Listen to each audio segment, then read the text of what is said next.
Assalamualaikum warahmatullahi. Selamat datang kembali di Belajar Sejarah. Lanjut pembahasan kita dari video sebelumnya. Kali ini kita masuk ke zaman batu. Merujuk kepada buku-buku sejarah yang bisa kita baca, zaman batu terbagi menjadi dua, yaitu zaman batu tua dan zaman batu baru. Untuk video kali ini kita akan mencoba sedikit untuk melihat bagaimana kehidupan manusia di zaman batu tua. Langsung saja kita masuk ke dalam pembahasannya.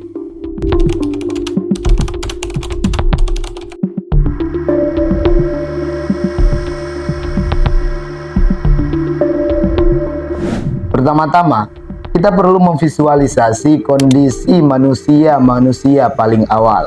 Mereka telanjang, tanpa api, tanpa rumah, tanpa peralatan dan senjata, dan tanpa apa-apa kecuali hanya tangan dan otak mereka untuk mencari makan dan menghindari mereka dari serangan binatang-binatang di sekitar mereka.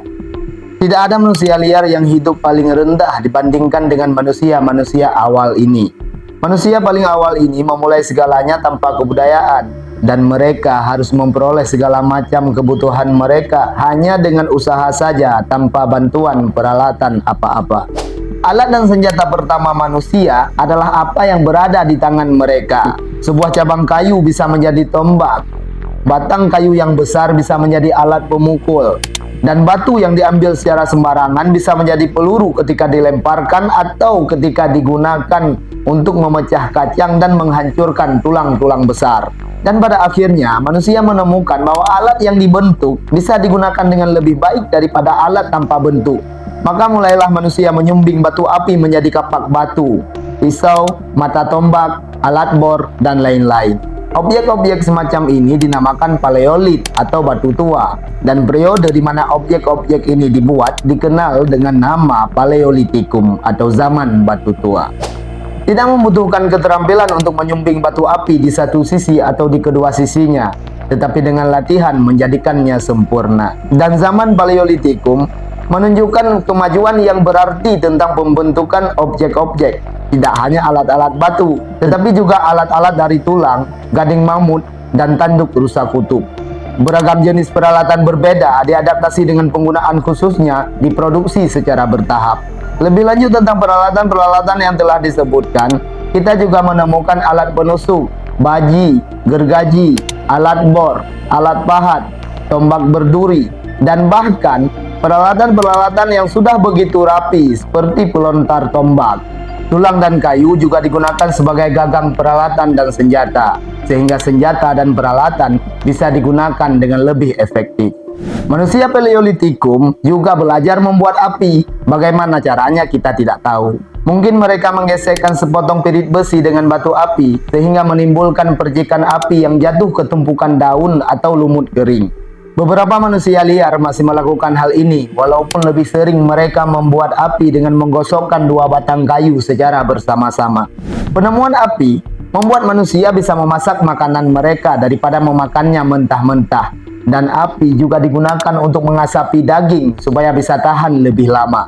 Api juga digunakan untuk melindungi diri mereka dari binatang-binatang buas dan juga untuk membuat rumah gua mereka menjadi lebih nyaman. Lebih lanjut tentang penggunaan api juga memungkinkan manusia untuk membakar tanah liat menjadi gerabah dan melelehkan logam. Tetapi langkah-langkah ini tidak terjadi di zaman Paleolitikum. Manusia Paleolitikum tidak diragukan lagi melewati sebagian besar waktu mereka di ruang terbuka dengan mengikuti binatang-binatang buruan dari satu tempat ke tempat lainnya. Dan ketika malam tiba, mereka berkemah di bawah sinar bintang-bintang.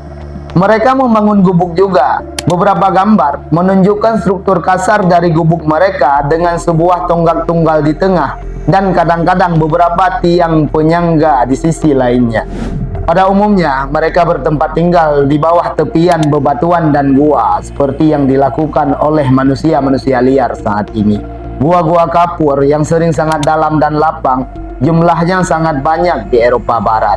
Gua-gua tersebut tampaknya telah dihuni oleh beberapa generasi selama berabad-abad. Kumpulan besar abu dan arang, peralatan batu, tulang binatang, dan kadang-kadang tulang manusia menutupi lantai gua yang cukup dalam. Objek-objek semacam ini sering ditemukan terperangkap di dalam stalaktit yang dibentuk oleh air yang mengandung kapur yang jatuh dari atap gua. Apa yang dulu menjadi rumah manusia gua kini menjadi museum yang sedang menunggu penyelidikan oleh para ahli untuk mengungkap kehidupan di masa lalu. Manusia Paleolitikum pada awalnya pasti hidup bergantung pada suplai alam seperti beri liar, kacang-kacangan, umbi-umbian, daun-daunan, madu, telur unggas liar, kerang, dan tempayak, dan juga bergantung pada binatang-binatang kecil yang mereka bisa bunuh dengan lemparan batu dan tongkat kayu. Ketika peralatan mereka berkembang dan keterampilan mereka meningkat, mereka menjadi pemburu ikan, penjerat hewan, dan pemburu hewan-hewan besar. Mereka membunuh dan memakan mamut berbulu, kuda Nil, bison Eropa, rusa kutub, dan terutama kuda stepa yang saat itu berkembang dalam kumpulan-kumpulan besar di seluruh Eropa Barat. Ada sebuah situs paleolitik di Prancis yang diperkirakan mengandung tulang-tulang 100.000 kuda. Kulit dari binatang buruan dijadikan alat pelindung dan pakaian, seperti yang kita ketahui dari penemuan alat pengering kulit yang terbuat dari batu api dan jarum dari tulang. Beberapa penghuni gua ini adalah seniman berbakat.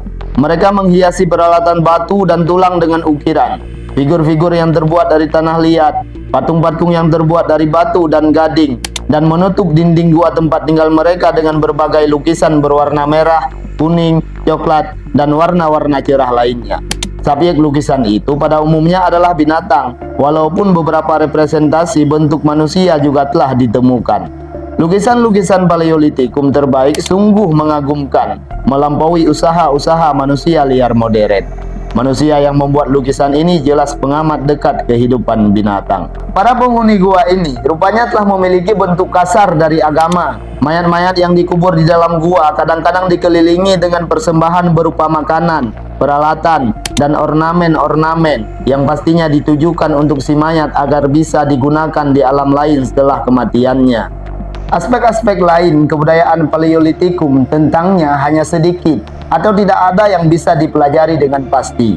Kita hanya bisa menduga dari apa yang diketahui tentang manusia liar saat ini, bahwa di periode yang sangat lampau ini, orang-orang mulai bekerja sama dalam berburu dan melawan binatang liar atau manusia lain yang menjadi musuhnya. Setiap kelompok anggotanya sedikit, hanya terdiri dari beberapa ratus individu yang paling besar, karena populasi sangat masih jarang. Pemerintahan tidak diragukan lagi telah ada, tetapi apakah dipimpin oleh para tetua atau oleh sesepuh komunitas kecil, para sejarawan juga tidak dapat memastikannya. Mungkin bentuk keluarga juga telah muncul, di mana lelaki dan wanita mulai hidup bersama secara permanen di bawah beberapa bentuk perkawinan. Kehidupan sosial manusia sangat kuno, demikian juga agama, seni, dan kebudayaan materialnya.